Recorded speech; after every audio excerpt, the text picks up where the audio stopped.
want to welcome y'all to this Rural Zone training and want to say a special thank you to Heather Sharp for agreeing to put this together and deliver it to y'all. I think it'll be some really good information. Like I said in the invite, it's all about using some of that data that has already been created or that you all have paid consultants to do or have paid your regional commission to do for you, and to pull some of that data out and actually be able to use it rather than those plans sitting on a shelf collecting dust. So Heather's got about 15 years of advising small businesses. Before she came to DCA as the Region 10 regional rep for DCA, she worked at the State Small Business Development Center out of Albany. So she has some really good information to share with us. So she's going to start us off. And then Taylor Smith, who is the Economic Development Director and the Rural Zone Team Leader in Thomaston, is going to join us after that. And then we'll turn it back over to Heather once Taylor's done to wrap us up. But if you have any questions, Heather said she's pretty informal, so she's okay with you asking her the question, or if you feel more comfortable putting it in the chat, I will be monitoring the chat. So with that, I will turn it over to Heather. Well, thank you. Good morning to everyone. For those of you I haven't met, I am Heather Sharp, and as Sheree mentioned, I've been with DCA for coming up on 1.5 years, since August of 22. And prior to that, I worked for the UGA Small Business Development Center as a business consultant. And my particular focus is more on marketing, including market research and market strategies. And before that, I worked with a shopping center in management. So, and many of you, while that's not a downtown area, I do remember what it's like to work with businesses and merchants, and particularly how busy this time of year is. So thank you, because I know most of you are very busy with holiday preparations as we speak. I remember that season. I remember my weeks would be full of singing with Santa Claus. So I don't know where your morning has taken you, but we used to do a bunch of field trips. And while I enjoyed those days, I'm glad not to be doing that today. So I do want to start. Let me get my screen up. And as a matter of sort of telling you where I'm at, I serve Region 10, which is Southwest Georgia, and I am based out of Albany.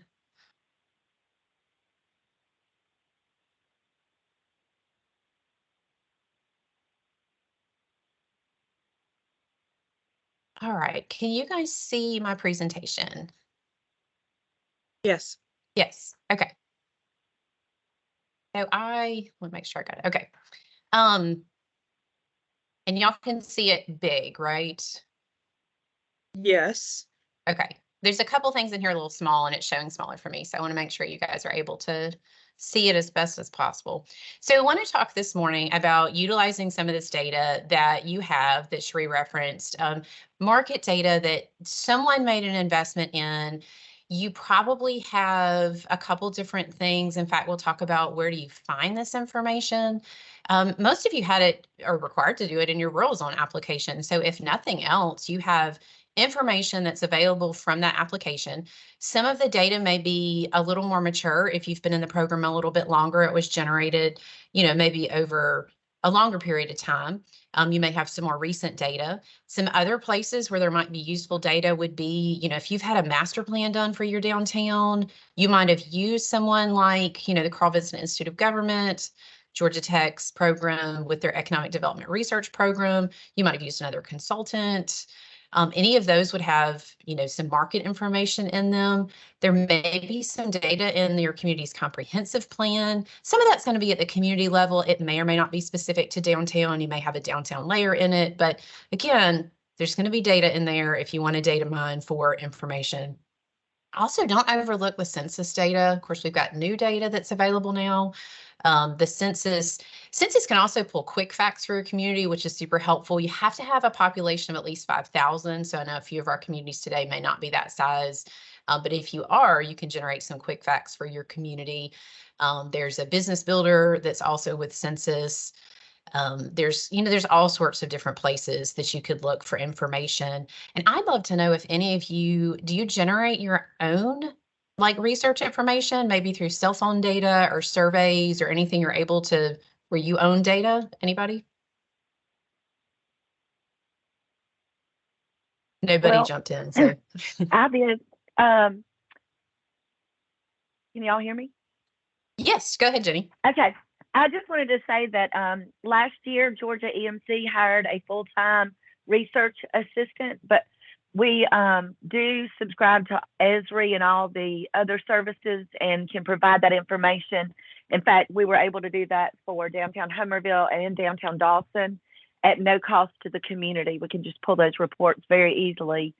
And in addition to that, we can also do, you can compare communities on our website, choosegeorgia.com.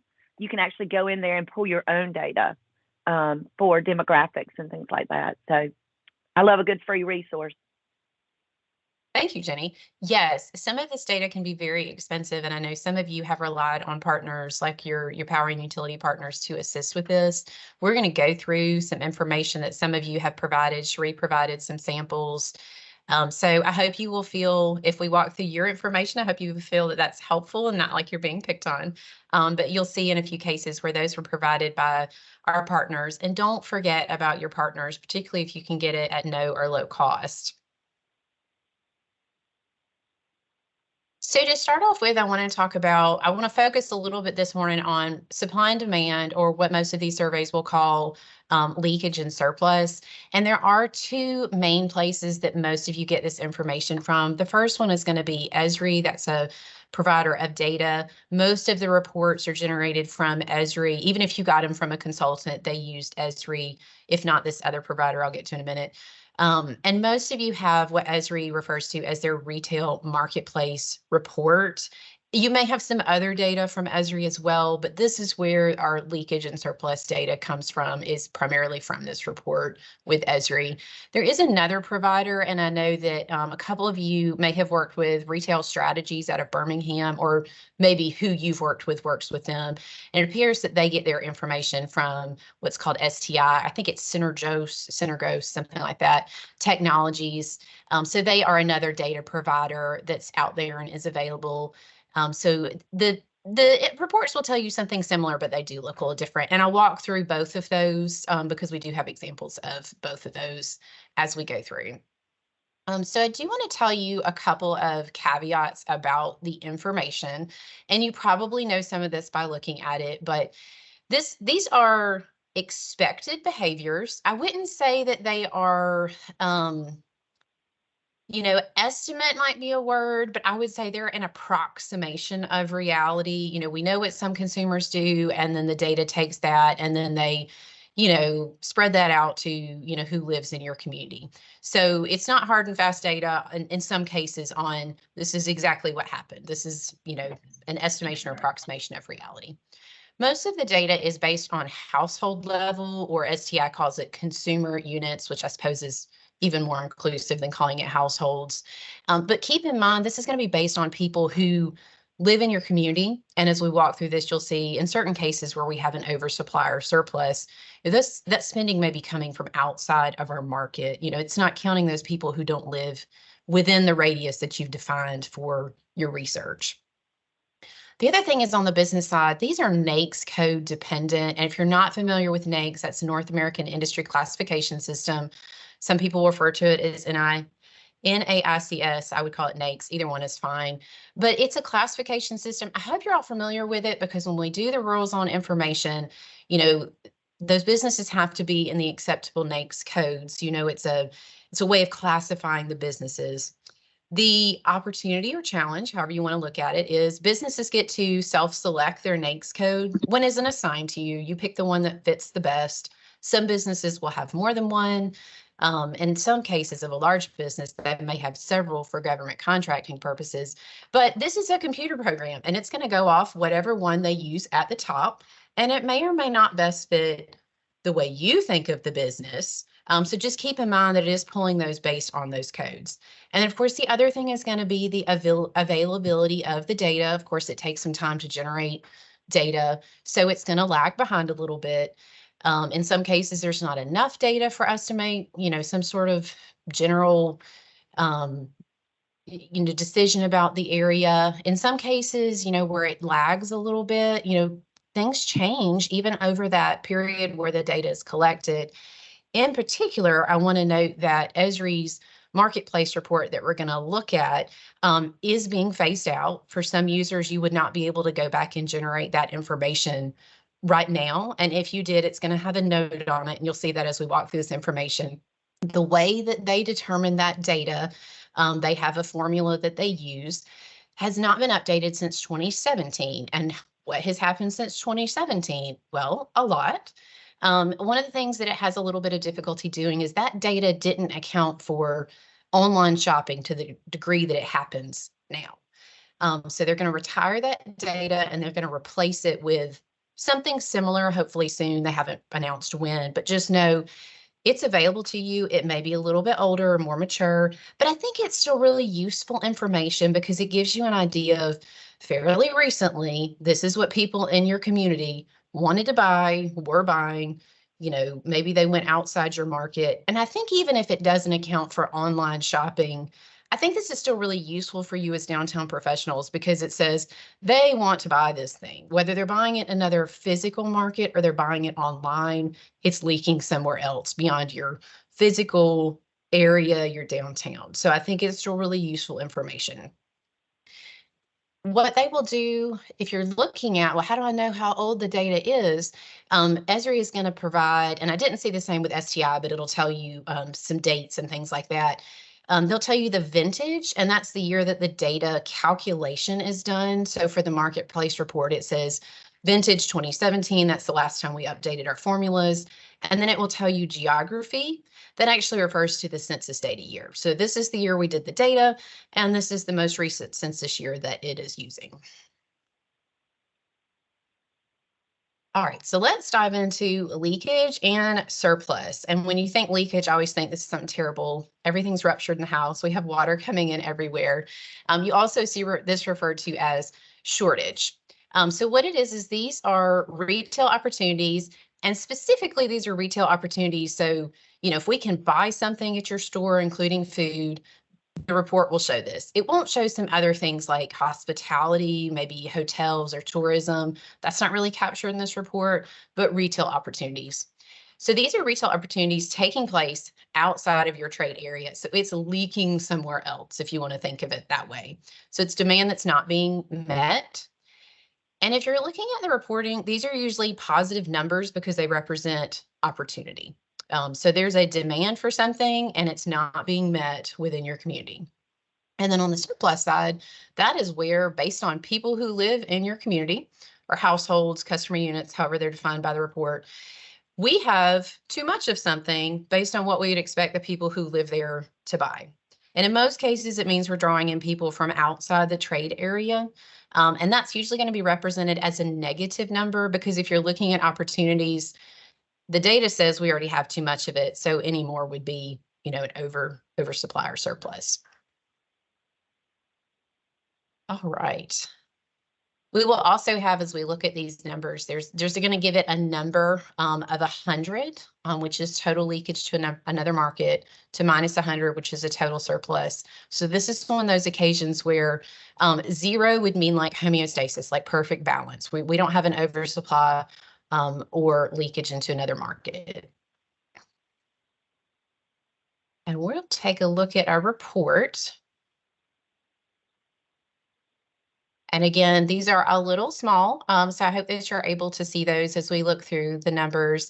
This particular one, and Cherie was kind enough. Somebody, okay.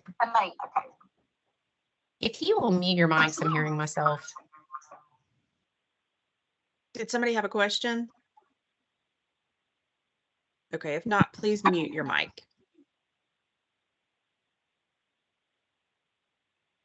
Okay, sorry. This one in particular is from Cedartown. I apologize, they're ever so slightly crooked because, when you pull it through the scanner, it's always like off by 1 degree. So this is as close to straight as I could get it. But I wanted to walk through this report with you and say, when we talk about this marketplace profile, first of all, what does it look like? If I'm going through my stuff, which one am I looking for? So this is an example of the marketplace profile, and you'll see in the little blue bar, let's see if I can pull my pointer up quick.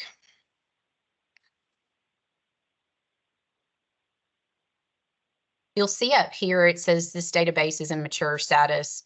So data is current geography, meaning it's the current census year, but the formula that calculates this is vintage 2017. So they've not made any updates. It may not allow for, differentiation between physical shopping and online shopping. So those are just some pitfalls of this report. But you'll see here, sort of top level, we've got our retail trade, which includes food and drink. What is the demand that we would expect? And then what is the supply? So in this case, of course, the supply is much larger than the demand. So we have a gap that is negative. So anyone remember what that means? Is it surplus or is it leakage?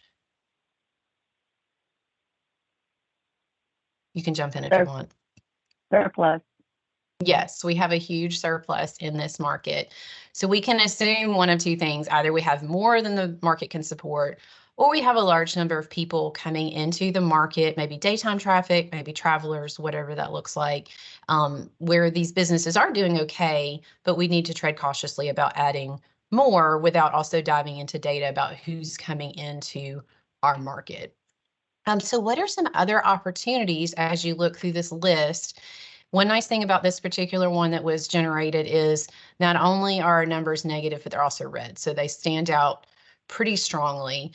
As we look through this industry group list, and it's broken out for us pretty well, where do we have a huge demand that's not being met at all? Anyone want to chime in? Someone right here.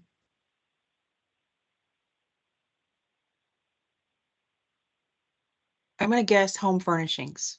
Thank you. So right here we have, and you'll look over here, we have zero supply of this in this particular market.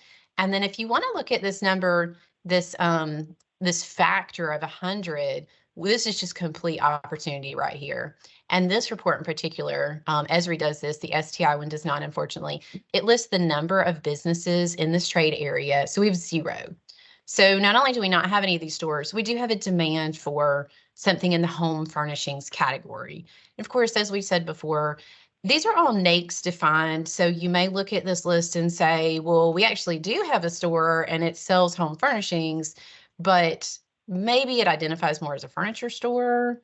And they also sell home furnishings, but they've sort of put them into maybe a category and you would disagree with, but the opportunity is, the data says the opportunity is there. So some other things similar, specialty food stores, we have a demand for this with zero supply. We have a, 100 right here. It's just complete opportunity if someone wants to come in. We have no businesses doing this in our market currently. And then on the oversupply side, right here, if you look at this factor, this says we have plenty of gas stations in this community and that we probably don't need any more. So those are things as we're looking at supply and demand, just basically how do we interpret this report? That would be, what are the opportunities? Generally with your reports, you also have two of these graphs right here. So that's really helpful if you're a visual person. Some of them were labeled as surplus and leakage. If you're still like, oh, which one's which side? This one wasn't. So I tried to add those in so you can see, of course, our negative numbers mean surplus. Positive on that other side of the axis is going to be our leakage. And then we also have it broken out a little bit more, and I'll show you what that looks like in a second. But if you're just glancing at this, you say, okay, big opportunity with this category. And then what is this category? What's with non-store retailers? And you might be wondering, what is a non-store retailer? Well, that's going to be someone doing like online sales, direct sales, something where they're selling something, but they don't have a storefront. So you might say, well, the data says we have a huge opportunity here. But then you might also want to ask yourself, is that really something I want in my downtown? So that's just because the data says there's an opportunity, it may not be one you want to take. The other thing I would say on this report that I thought was interesting, so there's some leakage in the clothing and clothing accessories just as a general category, but also not a really strong demand for this particular market. So whilst there's some opportunity taking place, they're going to another area or another part of town, whatever that looks like, the opportunity may be small. and we will jump to all this still Heather. with Cedartown. Heather, I had a question. Why do you think they put together, back on that previous slide, I think it was a sporting goods store, hobby, book, and music stores. Why are they lumping those together as opposed to, I mean, because I don't know, a bookstore crowd might be very different from a sporting goods crowd. So why are they lumping those together? Any idea? Probably, and I think it has to do, I don't remember the NAICS code specifically off the top of my head, but I think they're all in the same, like the NAICS category for those things. It's sort Oh, of, okay. they're in subcategories. In fact, let me show you right here. It does break it out into subcategories and it breaks some of that out. And I think if you're looking at it, you're like, oh, well, this does make more sense to break it out. Because if we look in here, like book and music stores are broken out separately than say sporting goods, if you look at that breakdown. But those are just, if Okay. you look at the high level NAICS codes, I think NAICS just puts them together like that. And then if you look down, these are usually presented like top of the page, broad categories. And if you look down a little bit farther, this will be just below that on your industry report. I just couldn't fit it all on the same page to show you that because it would be super tiny. But that's what that would look like. So yeah, it may be more helpful for you to look at it broken out, because on this first one, if we flip back here, it didn't show a lot of leakage for a whole category. But when you break it out a little bit further, there is a lot of leakage going on specifically in some of those other categories. So if you compare the two, this one may be more useful in this particular instance. So throw out, if you want to, or drop in the chat, what are opportunities that you see? Where's the leakage happening? What category? We've got leakage over here. Y'all don't be shy.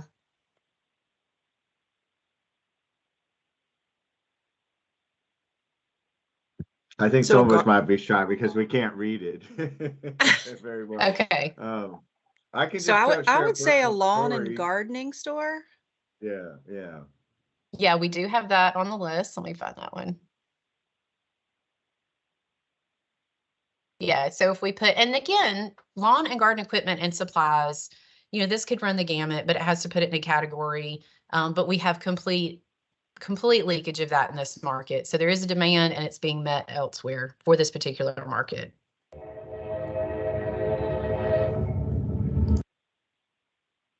So another one be like a book or music store. Right here, complete leakage. Down here, I mentioned some of these categories earlier. It says we don't have these things, but I think you want to evaluate if these are things you want in your downtown to begin with.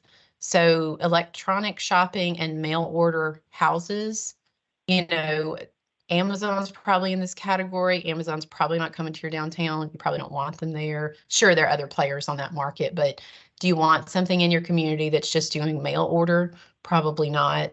But they are a category. They are a whole NAICS code, so they are evaluating this in this report. Vending machine operators. I mean, maybe you want some vending machines. That may make sense in a few places, maybe not. Drinking places. Some of this data is sometimes captured if you look around and think, okay, well, we have some local watering holes. Well, for this particular NAICS code, a bar is categorized differently than maybe a restaurant. So you may have restaurants that function as a bar as well. So you may want to look at this data and say, we have a surplus of restaurants, but not enough bars. But when I look around and I count the number of businesses, maybe actually we are okay. So you may just want to take that with a grain of salt and take it and look at other data. And we'll talk about other data you can look at. We're not going to live and die by this information, but it is useful information to start the conversation or to look at some secondary data to help you better interpret that information. So one thing on here, it says we don't have special food services, and generally that's going to be like a catering service, but catering only. So you might just say there's a demand for catering. Is that being met by our restaurants? Do we need additional special food services in this market, or is that already being met somewhere else? One funny one on here, I said, oh gosh, they have a complete oversupply of florists in this market. And I said, I wonder how many florists they actually have. So if you go back to this report, and again, this is all the same community, some of the titling got cut off. It tells us on here, what is our business count? And let me look, it's a little small for me too. I think it was actually below here, but the number was 2. So 2 florists was an oversupply here. And I thought this town ain't big enough for the both of us, but, you know, we may have an oversupply. Maybe the florists are taking in orders from somewhere else that they're delivering from people. Maybe we don't have enough business for 2 florists. I'm really not sure in that community, but I just thought that was amusing to me. They have too many florists, because at first I thought, does Cedartown have like 7 florists? No. But based on what we expect people to buy and the number, there may not be enough business to support 2, or it's coming in from elsewhere. Okay. So I'm going to pull up another one that looks a little bit different, because this was the city of Woodbury, and I think this one might even be smaller. So I hope you're able to see that a little bit. There's not a way for me to make it bigger, is there? I'm not aware of one. So. And again, I tried not to fit the whole sheet on here, because then it gets really small. And then all of this, of course, is actual data from your communities. So here we'll see, of course, this is a small community. We have about 1,000 people living there. Total business count, not huge. If you look down here, you know, for the businesses we just have a couple, but people are buying things. So the opportunity I wanted to show you here, we have, you know, complete opportunity in a few of these cases. So, you know, maybe not huge amounts. This would be helpful if you have a business looking to move in. You know, what is the total potential for this market? This is kind of what it is. So you could do this in sales every year. I don't know if your business could sustain itself on $100,000 in sales a year. Maybe you want to fall into 2 categories. You know, that's a discussion if you're courting someone who wants to move into your market, or maybe they want to add a line. This could be helpful for them in forecasting sales, because you know what the demand for the market is. But lots of opportunities here in this community, because there just aren't that many businesses. And then I was going to show you on this one as well. This report for Woodbury was generated by the folks over at Georgia Tech, and part of a bigger narrative. So if you're like, how do I interpret this information? In this case, they actually interpreted it for them, because they had provided a narrative of, here's what's missing. So that's really useful as well. Of course, they may not know your community as well as you do. So you may need to look at this and say, you know, retail needs that are not being met at all. Well, maybe I don't want that in my downtown. We don't feel like that fits our marketplace plan, or, you know, whatever the case may be. On this particular one, we have businesses not represented at all. So total leakage, we don't have any of these. But then we also have retail needs that are not being fully met. So we have some leakage compared to the demand. Maybe we have a business in here that does this, but we just don't have enough of that. And if you look back at the graph, you know, you start to see where that makes sense. Like, we have a little bit of leakage. You know, we have some demand that's maybe some of it's being met in our community, but not enough of it. So there's an opportunity there. So I am actually going to turn it over right now to Taylor Smith, who's the Economic Development Director for the City of Thomaston. And Taylor spoke at our Rural Zone orientation that Cherie and Tricia held last week. And I thought what he said about interpreting their data and running their data was so useful, especially about their surpluses and some other things. So I am excited that he's here today to talk about how they are actually utilizing their data, as well as I hope he'll talk about how often they're getting data to make sure that it's updated. So if you are ready, I will pass that to you. Thanks. Thanks for hosting me, guys. Thanks for having me. Looking forward to sharing information again about the city of Thomaston. So came in my position in 2021. I was on the tail end of our downtown master plan and market analysis, but getting that information, you know, having that data, utilizing that data is critical in your role. One good thing that came out of our market analysis in 2021 was that the company that provided it for us, Urban Partners, they actually provided a specific downtown retail opportunities market analysis. So we have the market analysis for the entire community, but they specifically targeted downtown and provided information as far as the types of businesses that would be successful in downtown, the types of businesses that we know we want in downtown. And I think all of you know the businesses you do want and the businesses you don't want in your community. And so we made a very concentrated effort to have data that supported the types of businesses that we want in downtown Thomaston, like full service restaurants. Full service restaurants was our number one market gap, meaning that we have $30 million leaving the city of Thomaston and Upson County every single year, going to Macon, going to Columbus, going to Noonan, going to McDonough, going to Griffin, going to Peachtree City, to Fayetteville, because we do not have the restaurant inventory that those communities do, and they're within an hour's drive of Thomaston. So not only did they provide, you know, data as far as the financial piece, but also even to the extent of square footage. Based off the financial data, here's how much square footage you could support. Here's how many number of new businesses you could support. So, you know, taking that data and just being cognizant of the data when you're doing business recruitment, right? Making sure that when you're doing business recruitment, that it aligns with the data that you have with your community. You don't want to come in and try to recruit a sports memorabilia store if you've got a sports memorabilia store that's been in existence for 20 years and has taken all the market. I mean, you're setting your businesses up for failure, and that is never the goal. I think for the city of Thomaston, you know, Big Mill Town, when the mills closed, we lost 85% of our small business stock. So when I came in, we had a 46% vacancy rate in downtown Thomaston. We're down to about 27% now. So tons of progress over the last few years. You know, but having that data and making sure that you're utilizing it, analyzing it, and then even incorporating it into your zoning. That's something that I briefly hit on when I spoke with you guys last, but we did a comprehensive zoning rewrite in 2022. If your zoning has not been updated in the last 25, 30 years, you need to look at it. Got to look at your zoning, because for the city of Thomaston, our last zoning update, 1967. 1967. It is 2023.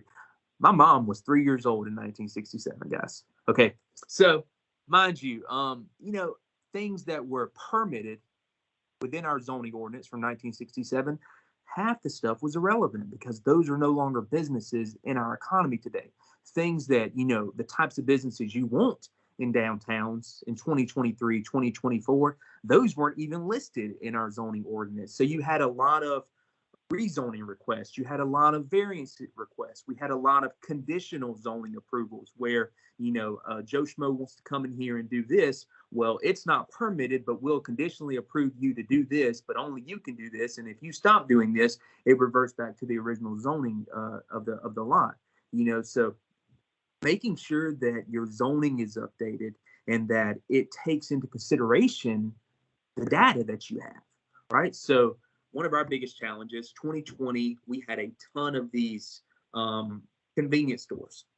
Your pop-up, Lotto Paradise, you know, little spin machines. And I'll be honest, my city manager has tried to regulate the shit out of these, and it's just not working, right? The state of Georgia is not on board with that. They're making money for the lottery system.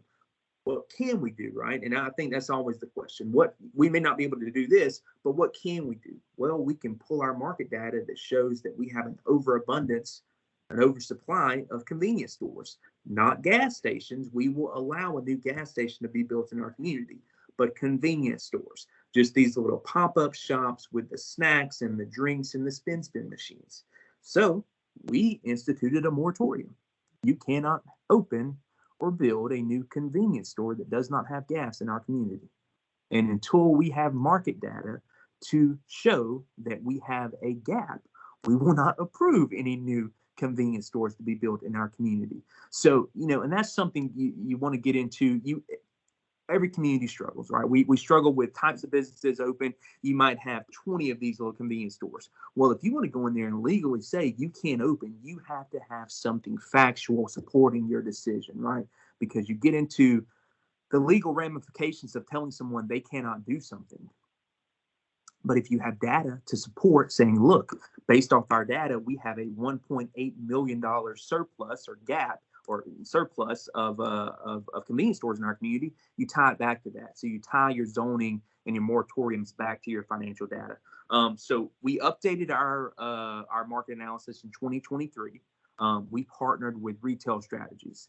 So for me, in my position, is different than a lot of communities. So I not only do downtown development, I also do national chain recruitment.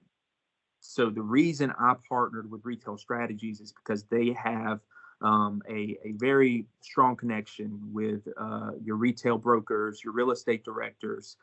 They know who to talk to, how to talk to them, what they're looking for. And for me, with downtown, a lot of this is organic. A lot of this is done locally.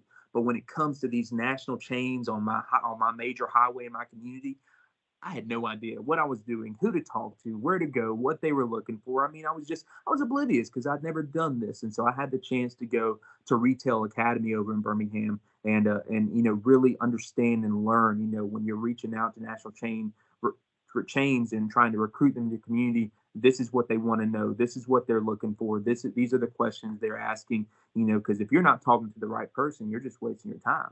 You're not going to go anywhere.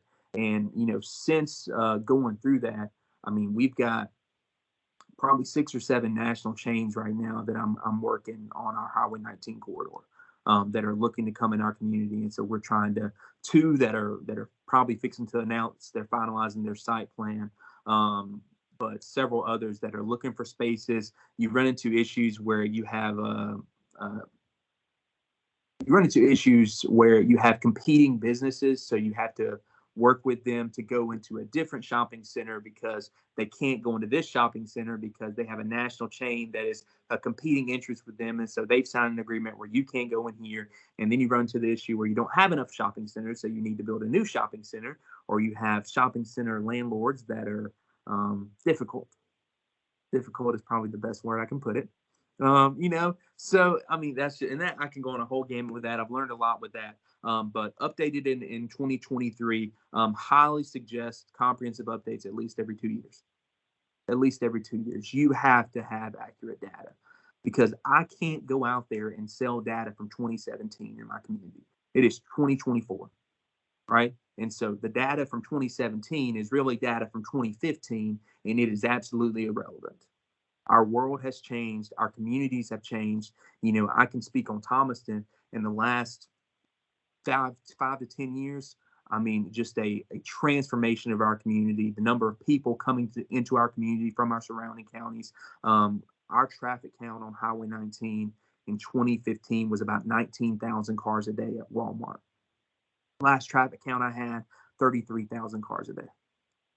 So in 7-8 years, we've almost doubled in traffic on Highway 19. And you don't want to use data that shows, these 15,000 cars. You want to use data that shows these 33,000 cars. What are they buying? Where are they going? Where are they shopping at, right? So updating that, taking advantage of your resources. We're not going to do a comprehensive update in 2024, but I will work with ECG. We're a part of Electric Cities of Georgia. And so I will work with ECG and their research team to review our current market analysis, make sure that there's no drastic changes, make sure there's nothing in there that I need to go in and completely alter. Also, how are you marketing your community? I think that goes a long way. Are you using your data to market your community, right? So for me, I'm going into my 3rd year in the city of Thomaston. June will be 3 years. And so I have data from 2021, 2022, and 2023. So this year I'm going to do a downtown flyer, that really kind of talks about rural zone utilization, how many rural zone projects that we've done in the last 2 years, that talks about our facade grant program, how much money we've invested from our facade grant program, the number of buildings we've rehabbed in the last few years, number of new businesses created, number of new jobs created. But also on this marketing flyer, I'm going to have in there business opportunities in downtown Thomaston. And I'm going to list the top 3 or 4 market gaps that I have in my downtown. So when I'm doing some cold calling, when I'm pushing out these feelers, I'm going to tell the story of, look at all the progress we've had in downtown Thompson over the last few years, $18 million in private investment in the last 2 years. Look at where we still have opportunities. And so when you're going out, you don't have to reinvent the wheel when it comes to business recruitment.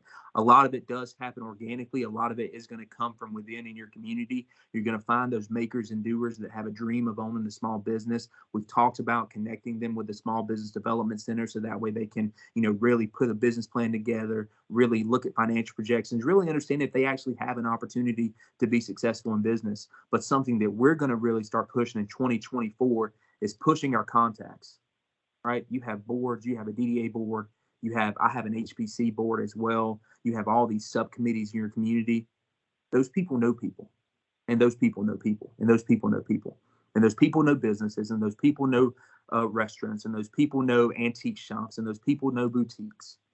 We're going to start pushing our contacts this year, and we're going to start doing some targeted development in downtown Thomaston. We're to the point where we have, just a couple big buildings that we know we want to start hitting on those buildings, right? So we're going to go and we're going to target that property owner. It's different when it's coming from someone that is not you. If you have a board member that has an existing relationship with one of your property owners in your downtown, and you've had difficulties, really getting buy-in from that property owner, why don't you ask your board member to push, right? Why don't you ask your board member to initiate that conversation? If you have a board member that has a contact at a restaurant or a brewery or a boutique in another community that is successful, why don't you ask that board member to talk to them about a second location, right? So something I've struggled with in the past 2 years is I've put a lot of weight on my own shoulders, expecting Taylor to go out and find these businesses, expecting Taylor to take responsibility and do all that. You have a whole team around you, and it is critical that you utilize your team so that you can achieve your success. The Rural Zone program can help you achieve your success, but you've got to have team members that will work with you to really see that through. You got to have team members that are knowledgeable of your market, knowledgeable of your zoning, knowledgeable of what businesses you need in your community, so that way they can be out there pushing the narrative, advocating for your community, just like you do. Market data is critical. You've got to have it. You've got to make sure that you're selling it. You've got to make sure that you're marketing your community to the right people. You got to make sure that you're getting updated data and take advantage of your resources. Georgia Power, Georgia EMC, ECG, all of those utility services have an economic development arm that you can partner with, as well as, companies like Retail Strategies, Nextside. I mean, there's several of those consultant groups that you can partner with and get market data. I think there's more consultants out there pushing this today than ever before. But it's all irrelevant if it ends up on a shelf in your office. It's pointless, right? You've got to take it. You've got to utilize it. You've got to sell it. You've got to be out there pushing it for your community, pushing your community, selling your community, selling the opportunities in your community. If you're not doing that, you're not going to be successful with the Rural Zone. I mean, it's just that simple. Taylor, can you give us an idea of how much does Retail Strategies charge? And is it initial price, and then when they just do an update, is it a lesser price? Because you said you do the updates every 2 years. So you can sign a contract with them. You can sign like a 3-year contract, and I think it's probably like $60,000 or so. We just did a 1-year contract just to get a market analysis update, as well as to send me to Retail Academy, and that was $25,000. Okay, so $25,000 for the class. The class, and then all the new market analysis information, our updated market guide. They put together a market guide for me. Having a market guide, I mean, that's another piece. You need something that you can share with the developer, share with your realtor, share with your banker, share with your CPAs, share with the individuals, the movers and shakers in your community, that shows your demographic data, that shows your population data, that shows your trade area.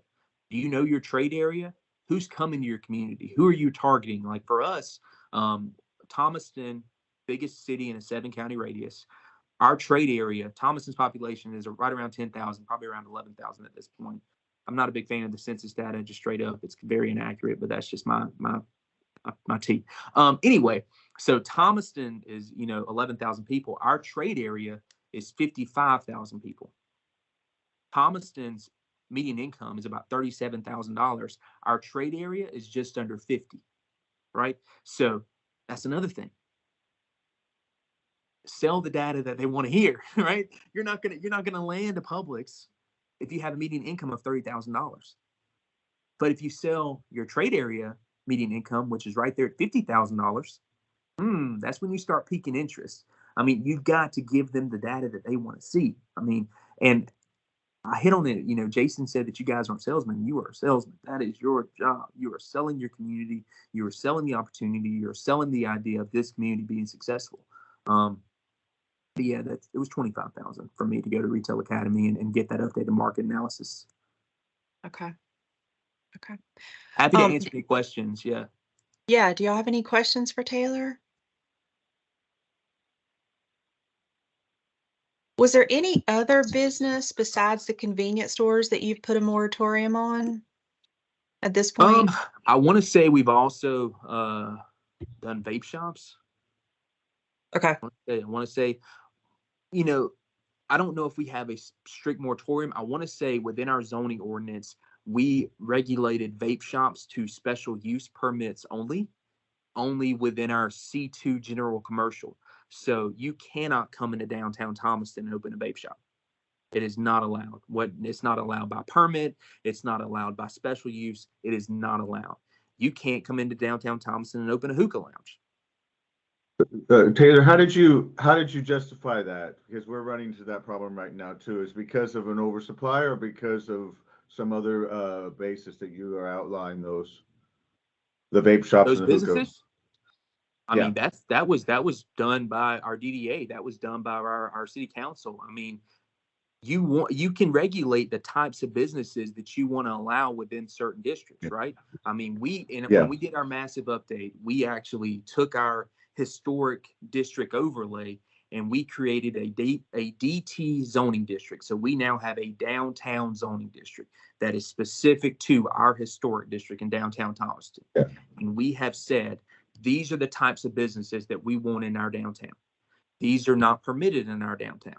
I mean, that is how zoning works. And you don't have to have anything when it comes to how you want to allow, or where you want to allow businesses in your community. Let me restate that. Well, I had reached out to you recently and other communities because we have had a similar problem as yours with these convenience stores. I'm also against gas stations. We're a town of 4,500. We have 8. We don't need any more. And we've got 2 more trying to come in, which are really fronts for the convenience stores, which are people who don't live in our community, who are buying these buildings, opening these places, who are just trying to exploit our poverty with gambling, and addiction.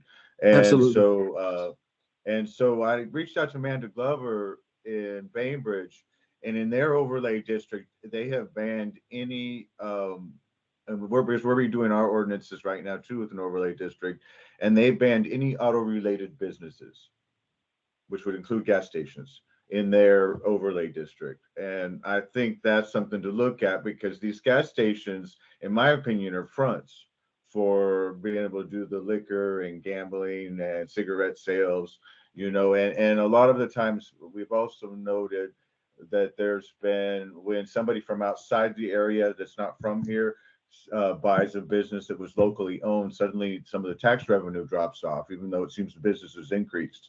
So that's also suspect. But I don't know if anybody else has any suggestions for what you've done to limit that, but we don't want this to turn into Pottersville and It's a Wonderful Life. So if anybody else has ideas on preventing that, I'd welcome hearing. I have one recommendation. Yes. Audit your businesses. If they want an alcohol license to sell alcohol in your community, audit them. Yeah. Right. So we have it where 50% of your sales has to be exclusive of alcohol. So whether that's gas, whether that's your snacks, whether that's anything of that sort, we audit them, right? And so I mean, they're gonna try to skirt the system, but it's gonna get to the point. I mean, we've had a couple of our Auto Paradises close because they realized that we've made it too difficult for them to do Okay. business in Thomaston. Yeah. How are you auditing them? Because I've had the same thought about auditing some of these local businesses that I don't think are above board. So how, when they how did you submit audit them? when they submit their application for a alcohol license renewal for the next year, we require that they submit, their gross sales for the year. They have to submit, all of their information when it comes to their sales, their alcohol sales, their gas sales, all of that. And we are lucky that our finance director is a licensed CPA as well. Thank you. Any other questions for Taylor?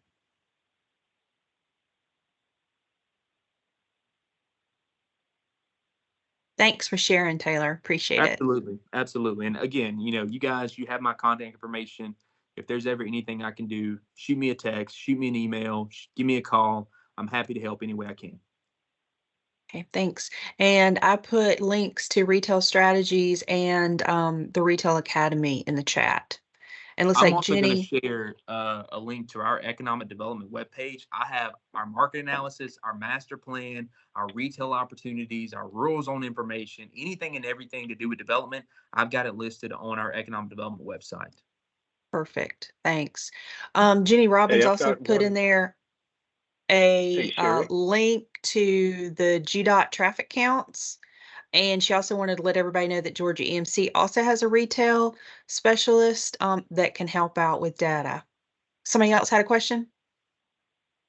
Yeah, I was just going to ask, has anyone on this call ever done business with Urban 3? We've been really, really impressed. We've gone through some preliminary. I would encourage everybody to take a look at this. It is a group out of, I think, Asheville, North Carolina.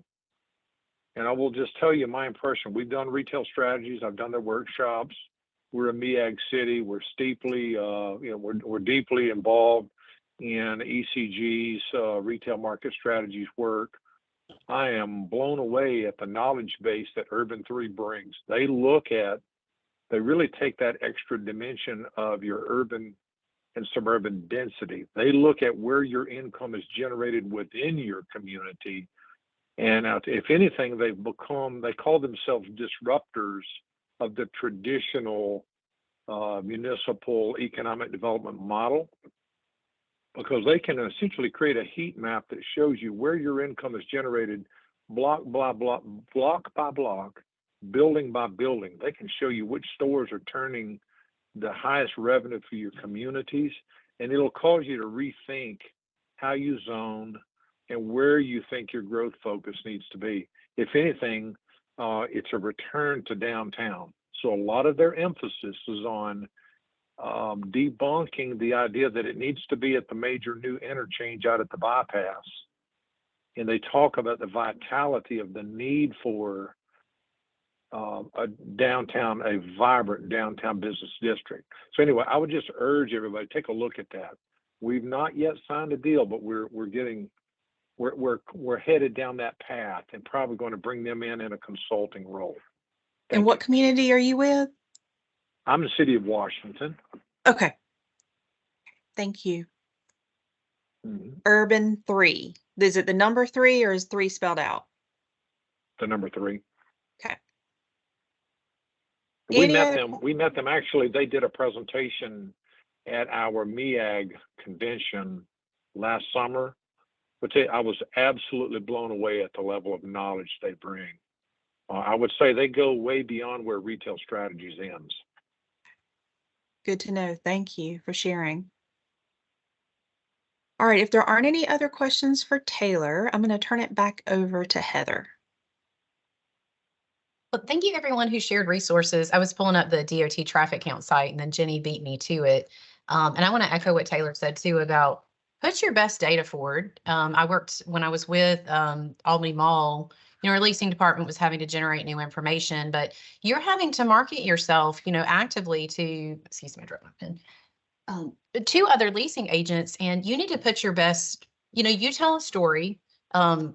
You've got positive data, you've probably got some negative data, but you want to lead with the good stuff. Where are the opportunities at?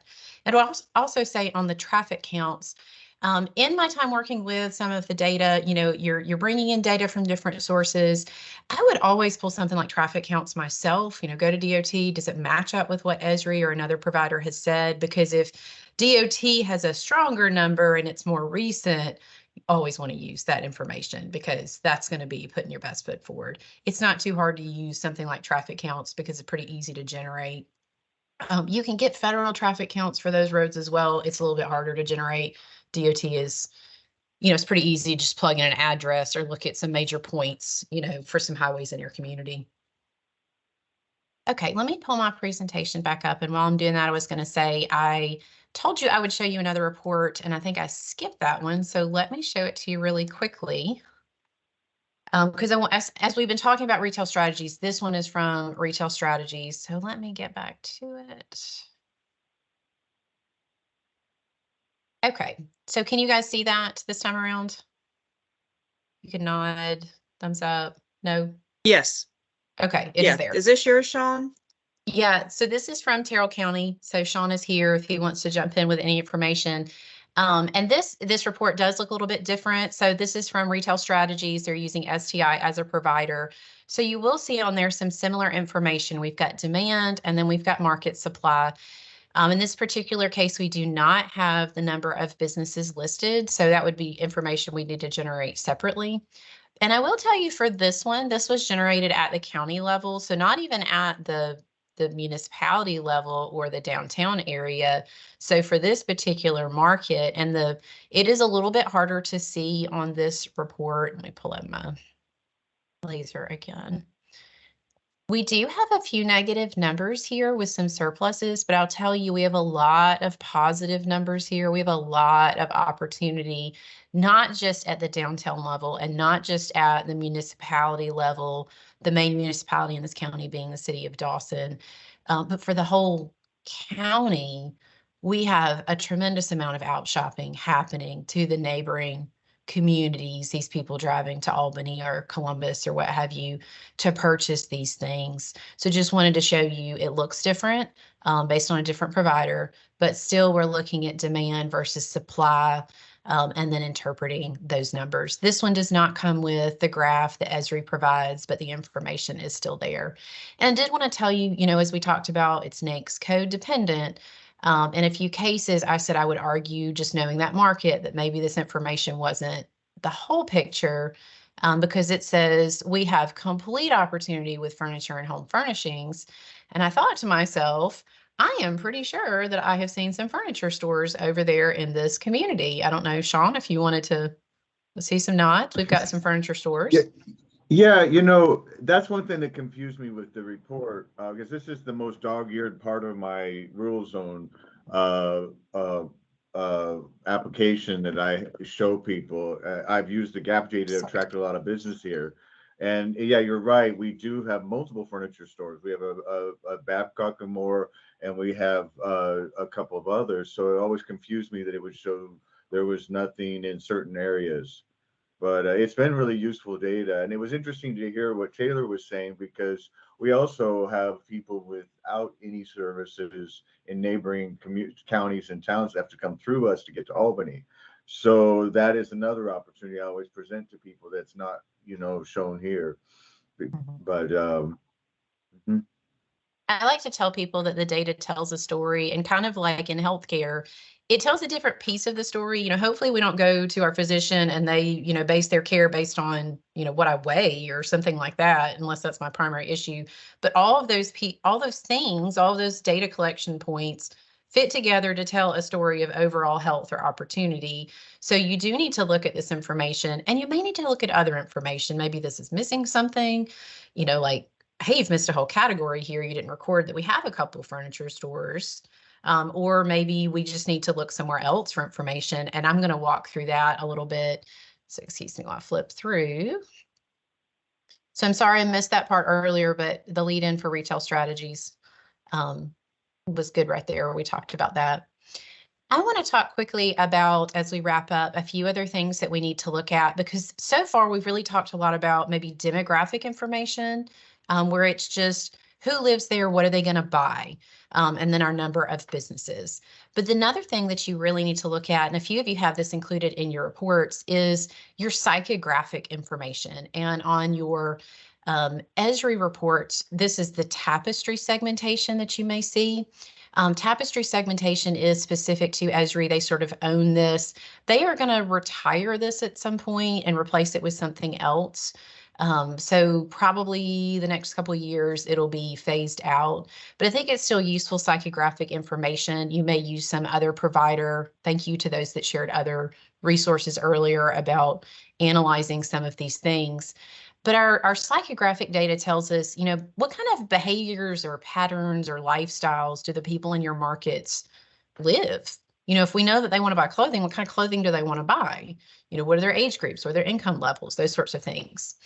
So the tapestry segmentation is really useful for looking at that. You can think of this as sort of a customer profile. It's really a personification, or in some cases we would say stereotype. And I mean that in a positive way here as we characterize our customers, not necessarily a negative stereotype. They don't use that wording probably because we've come to mean that in a negative way.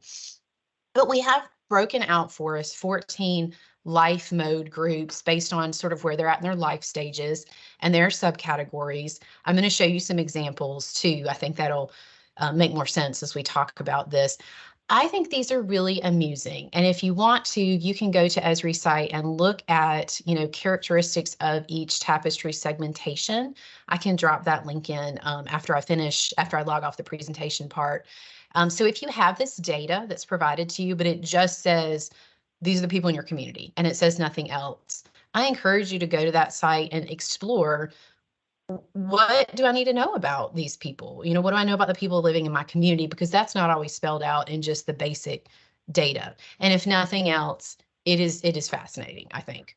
So to show you an example, this is sort of life mode 4, and then you'll see over on the right side, it's broken into subcategories, but you'll see you've got this picture of what that looks like. So in this particular community, a portion of it could be made up of what we would call family landscapes, and they would fall into a subcategory somewhere.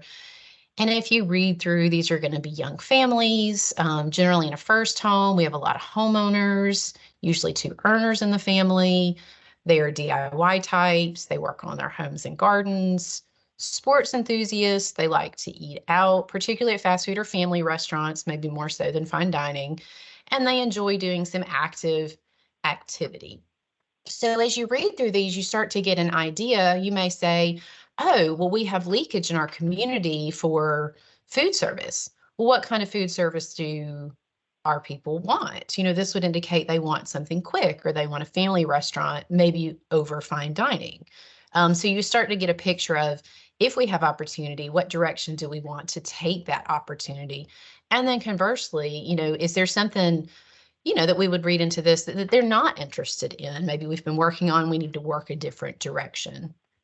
So I think it's really amusing to read through these, because if you'll read through these and you'll think, oh, well, some of this is amusing. I wonder where I fit in. But I always think it's important to look at your big data, you know, what is our demand? What are our opportunities? Where do we not want to, you know, what's our surplus? What do we not need? I think you need to ask people in your community, what do they want? I know a lot of you do that through surveying. You do it, you know, through community events where you get information and input, maybe through some vision boards. Maybe you do it with comprehensive planning. So you got to ask people what they want. And then you also need to look at the data to understand, they've said they want this, we think these are opportunities. Does the data say this is really the direction we want to go in? And what I mean is, you know, when I worked at Albany Mall, we'd always have, and they still do it, the news would come out once a year and they would say on social media, you know, what do you want to see at this shopping center? Well, people give you information all over the place. You know, we want you to bring in, you know, name some retailer that's never going to come to the market based on, you know, the people that live here and the demographics and opportunities, but people don't understand that. So you kind of have to, you know, look at, what do they say they want? What does the data say that they will do? When I was working with small businesses, that was always a tough conversation as well, because they would come in and they would say, my dream is to own a restaurant. And all of my friends say that they will eat there. But will they really eat there? That's always a question you have to talk through with, because they may or may not, you know, they may not exhibit those traits So you have to say, have to look at where those overlap to see what the true opportunities are. All right, so I'm going to jump into some tapestry segmentation. Since we just talked about Sean's community, this is also within Sean's community. So we looked at a little bit of data. This is actually from Esri, so I found it interesting. So you had some stuff from Retail Strategies, Sean, and then you also had some stuff from Esri, so a little bit of mixing here. These are the top 5 tapestry segments in your community. It will give you up to 20, but this basically says there's 5 kind of people living in your community, and this is where they fall. And I wanted to walk you through that top percentage. So you'll see right here, we have a percent, most of your community is this, followed closely by this. We have a smaller percentage in here. And pretty much, there may be some outliers, but this is mostly what lives in your community. And then I'm going to show you, this is available on Esri. So if you know information about your tapestry segments in your community, you can look these up on Esri's website. And this gives you sort of, there's several pages. I've only included a few snapshots here between this slide and the next one, just to give you an idea, about how old are they, about how much money do they have, what are their socioeconomic traits, what are their market traits, where are they concentrated. So in this particular instance, they're usually a little bit older, not older, but maybe, there's an age range here, median age about 40. Some of them are working towards retirement or have already retired. At this point, we see it's a little small. Labor force participation is about 47%. It doesn't actually say they're retired, but about half of them still work. Their income's coming from Social Security, maybe some supplementary stuff. Very religious.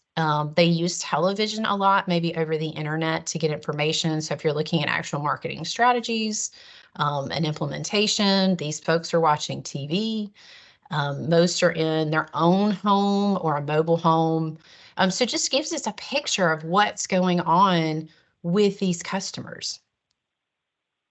And then I'll show you also our market profile. And this is where I think it gets particularly amusing.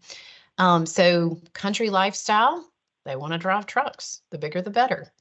These guys are budget minded, so they're shopping it. They're here for the deal. So discount department stores, they're regulars at Walmart and Sam's Club. Still like to read magazines, particularly fishing, hunting, automotive magazines. And while we watch TV, probably most likely to have a satellite because they are a little more rural. So, satellite programming, you even get an idea of what kind of television they like to watch. So as you're reading about them, you're like, okay, I can picture those people in my community. What would they like? So we looked at leakage opportunities earlier, and I think we talked about, if we flip back to, we just looked at it. So if we look at Terrell County and we say, what's an opportunity? So what's an opportunity that you see, like a market that's not being served, maybe outside of furniture, because that one's debatable. Someone throw one out. Category you want to talk about?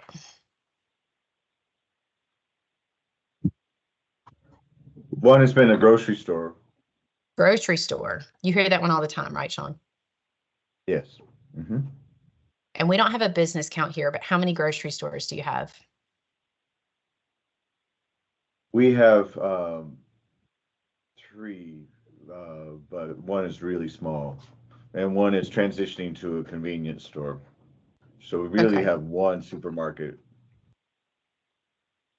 And this data suggests that there are opportunities, big opportunities for a grocery store, because you have, we expect the market to purchase this much in food and groceries all together. So this gives you our top level. And then under here, if we talk specifically about groceries, most of it is derived from groceries. This is how much is being met in the market. So there's a huge opportunity gap suggested by this data. So if we go back and look at our psychographics of those households actually living in your community, this makes up close to 40%. This customer persona, what kind of grocery store would they want? Correct. And we use this data to attract another grocery store, which is opening in February. So we have one called Cost Cutters that is going to open in February. Right, that's exciting. And I think Yeah, as and it we was look this at, data you that know, made that happen. This yeah, data made I that think that's happen. a great example. And I think, you know, there's a need for grocery. And as we look at both the demographics, the income, the psychographics, you know, this is a budget conscious shopper. So something like cost cutters seems like a great fit. Absolutely. That's a great use of the data too. Thank you for sharing that. So I'm going to show you really quickly. And this, again, I tried to put it on one page so you could see it. This is our, where we kind of combine all the industries together. This is Hiawassee.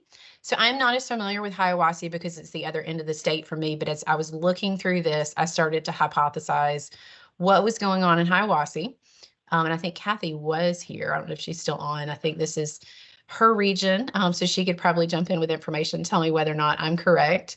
But I looked and I said, wow, there is a lot of surplus in this community, not as much leakage, but a lot of surplus. So I started to think, I wonder if this is a vacation community. Looked it up on a map. It sits on the water. So it is on the lake. And I thought, I wonder if this is correct. So I think when you have these ideas, you say the data suggest, you know, looking for other places where you can say, you know, does this confirm? Does this, you know, lead me to another, lead me down another avenue is always really helpful. So I jumped down to the segmentation where we have the tapestry. And I saw there are only basically two kinds of people living here. We have our senior escapes and our rural resort dwellers. And I thought, without even looking, these names start to suggest that this is a vacation destination or maybe a secondary home. So I pulled just some relevant points from both of those from the tapestry data. I didn't want to print all of it out because I know it's a little small. So as you look at that, there are some similarities through these two things. We have both of these are going to be maybe mid 50s. The range is a little lower on one than another, but you get an idea of the people in this community. On one, the labor force participation is low. We see they're drawing Social Security probably. So we're going to assume that they're out of the workforce. This other group is close to retirement. They have done a little bit better and they've accumulated a little more wealth, but we see retirement age on both of them. As I shifted through this list, I started to see some similarities when it comes to housing. So we do have owner-occupied single-family homes in both markets, but I see primary and secondary homes, a strong market for second homes popping up on both of these. In fact, on the senior escapes, it actually says that, you know, we can assume that about a quarter of the housing units are vacant because they're seasonal use. And if we look at our data, it suggests maybe a high number of travel or people coming in from another area. And then looking at this other data, this suggests we have a lot of people who live at the lake as a second home. And probably this information that, you know, on the supply and demand side, this is going to capture them at their primary residence. That's probably what the census is going to record them as living. So even if they live at the lake a portion of the time or they visit there, it's probably suggesting that this is surplus because they're only, you know, they're not counting them as residents or households in this community most likely. So this is going to be driving some of our information. So we've got some other sort of personification of what these people like to do. Maybe they, as they're getting older, they're, you know, dealing with some medical conditions, but we see on the, over on the left side, they still like to garden, work on their vehicles. We see on the right side, again, vehicles, some disposable income for hobbies like fishing. Of course, they're on the water. That may make sense. We've got hunting, motorcycling. I was like, yes. On the left, they are looking for good deals. And I found this particularly amusing, especially on high fiber, low calorie, low fat, and fat-free foods. So very specific. Over on the right, our resort dwellers are, you know, when they're looking for clothing. So if our, you know, our supply and demand says, hey, we need more clothing stores, you know, this is really useful right here. The people in this market want timeless, comfortable clothing. Amen on that. And then they're not necessarily shopping for the sake of shopping. They're shopping for utility. They're buying something that needs to be replaced. They are not interested in the flashy new item. They want to stick with what they know. You know, so if you're looking to attract a clothing store, maybe something like an outdoor outfitter with some really useful, comfortable clothing, you know, you start to think of certain brands that fit that. That's going to do a little bit better than maybe a boutique where they sell the flashy little dresses for the girls to wear to the parties. you know, because one matches up with the psychographics in your market a little bit better than the other. So those are our psychographics. And again, I would encourage you, I'll drop the link in there in a little while. I had an example as we walk through this, but I'm gonna slide through that because I think we've already talked about it. This is for that same market in Hiawassee, and it just says, knowing what you know, what would you put there? You know, if you know these people are living there, where you have leakage, what are your opportunities going to be? So I'll let you guys think about that on your own. I do want to really quickly, as we wrap up today, talk about there's a market potential report that can be generated. And I think most of our conversation has been about you understanding what's going on in your marketplace and conveying that to maybe potential business owners or to other leadership in your community to say, we need this, we need to attract this, we don't need this, our market can't support it, or we have too much. But if you are a business owner, I think you're interested specifically in, will my type of business do well here if I open another location, or if I add a line of service, or, you know, I want to come in and purchase an existing business and maybe I want to go a different direction. This is really useful for them because it can be specifically tailored to their business type. And it is based on, you know, an expected number of consumers that would exhibit a certain behavior. In most cases, we can look at retail behaviors, but we can also look at lifestyle behaviors on here. I know this is a little bit small, but in this particular example, this report can be generated for adults who have purchased a book, either a hardcover or digital book, in the last 12 months. So if you had a bookstore in your market, or maybe someone was saying, I want to add books, I want to, you know, whatever it is with books, I want to know how many people in this market are buying books, because that's going to give me an idea, is it viable? And then what could I base my sales data on? So this is a really useful report for them. And I'll show you a sample report of what that could look like. And again, I know it's really small, but for the, you know, for the market, this one's particularly for restaurants. We were talking about books. We'll switch gears. It's getting close to lunch too, so I'm sorry to talk food. For this one, in this particular market, this is a sample. It was pulled from Chicago. I grabbed this from Esri. You can see, based on the people within the range that they've requested within the area, you know, what's the potential? How many people would we expect to do these certain things? And it's super specific. How much did they spend at a family restaurant or steakhouse in the last 30 days? How many of them went to lunch at a family restaurant or steakhouse in the last 6 months? And then we have over here our market potential. What Taylor was talking about earlier with our chain areas, this is really important for them. And if you've worked in economic development, you know, site selection is sometimes just about staying on the list. So you get on the list and you try to stay there. You know, a large retailer is looking for a similar type of area. You know, what's done, where have their locations done well? And then they look for other areas and they say, what is the market potential index? The higher the number, the better. The lower, in this case, the worse it is. So right here, big potential in this market for fine dining. Look at that. And then these fine dining categories right here all had really strong market potential. You might be wondering, where would a business get this information? So I did want to share with you, and Taylor mentioned as well, in some cases, the Small Business Development Center can generate this for a small business owner. And I want to remind you that a small business does not have to be a micro business. It is they can work with anyone that SBA, the Small Business Administration, defines as small. That could be a small manufacturer. You know, they could have a couple hundred employees and still be considered small. So I would just say point everyone to them. If you aren't sure if they're small, let them figure that out. Franchise owners are included in that. So, you know, as we go down this list, if they're purchasing a franchise or opening another franchise location, those are still small business owners. So I would point them to SBDC for support on this. There is a cost to do that, you know, whether you're using a partner or a consultant or whether they're doing that. So I can't promise in every case they will generate it. But if it makes sense to assist them with, you know, business viability or, you know, developing financial projections, that may be something they can do for that business owner if they can engage with them. So if you can hook them up, I think that would be, you'd be the hero in that situation. You're like, I don't know, but I think I know somebody who could help you with that. So an example of that would be, let's say you have a restaurant in your community and they say, you know, I'm thinking about adding breakfast. We've always done lunch. We just want to know if breakfast is going to do well. This report could be generated for them to understand who's eating breakfast out in your market. You know, what's the market for that? From there, they could look at the number of businesses that do breakfast, how much market share could they possibly get? And then they could make projections based on that information to understand, you know, do I really want to expand to breakfast? Do I want to go full-fledged? Do I want to test it out?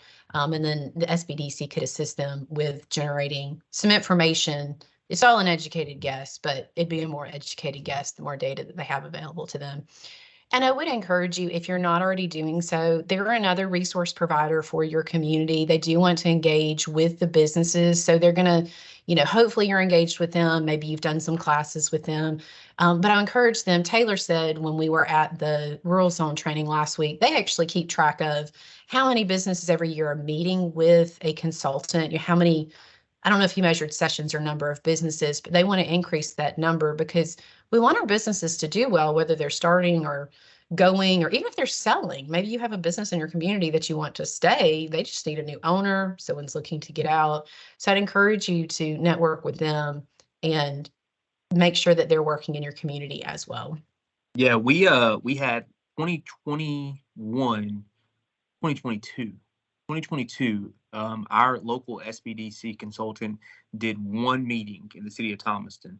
2023, he's done 15 this year, with a goal of 20 to 25 in 2024. As of the report back in July, when I did my Main Street presentation, over 75 hours meeting with clients in the city of Thomaston so far this year. So that SBDC, man, take advantage of that resource. Like Heather said, I mean, it's just, there's so much knowledge and wisdom and experience they can provide you. You know, you have a lot of information, you have a lot of knowledge, a lot of resources, but there's always going to be something you don't know, right? And there's always going to be something that one of these consultants, one of these reps, a question that you can't answer.